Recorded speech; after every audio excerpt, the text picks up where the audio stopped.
আজ বুদ্ধ পূর্ণিমার পুণ্যতিথিতে আমার বাড়ির লক্ষ্মী পুজো উপলক্ষে আমার রান্নাঘরে আজকের মেনু গোবিন্দভোগ চালের খিচুড়ি। প্রথমে আমি চালগুলোকে ধুয়ে নেব, তারপর বানিয়ে নেব ভাজা মশলা। মশলার জন্য আমি এখানে ব্যবহার করছি গোটা জিরে, ধনে, মৌরি, শুকনো লঙ্কা এবং গোটা গরম মশলা। এইসব উপকরণ আমি শুকনো খোলায় ভেজে গুঁড়ো করে নেব। এরপর আদা কাঁচা লঙ্কার পেস্ট বানিয়ে নেব। ফোড়নের জন্য আমি এখানে ব্যবহার করে নিয়েছি শুকনো লঙ্কা, তেজপাতা, 5 ফোড়ন। এরপর নিয়ে নিলাম পরিমাণ মতন মুগ ডাল। কড়াইতে তেল গরম করে নিয়ে চিনেবাদাম ভেজে নেব।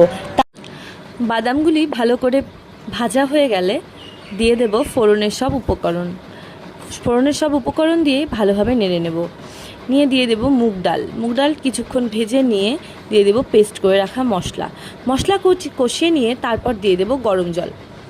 এরপর সবটা একটা বড় হাঁড়িতে ঢেলে নিয়েছি। ডাল সেদ্ধ হয়ে এলে দিয়ে দেব ধুয়ে রাখা চাল এবং বাদাম। কিছুক্ষণ সেদ্ধ হয়ে এলে দিয়ে দেব গরম জলে হলুদ এবং গুঁড়ো মশলা গুলে সবটা ঢেলে দেব। কিছুক্ষণ নেড়ে নিয়ে সব কিছু ভালোভাবে সেদ্ধ হয়ে এলে ঘি দিয়ে নামিয়ে নিলেই তৈরি আমার আজকের রেসিপি গোবিন্দভোগ চালের খিচুড়ি।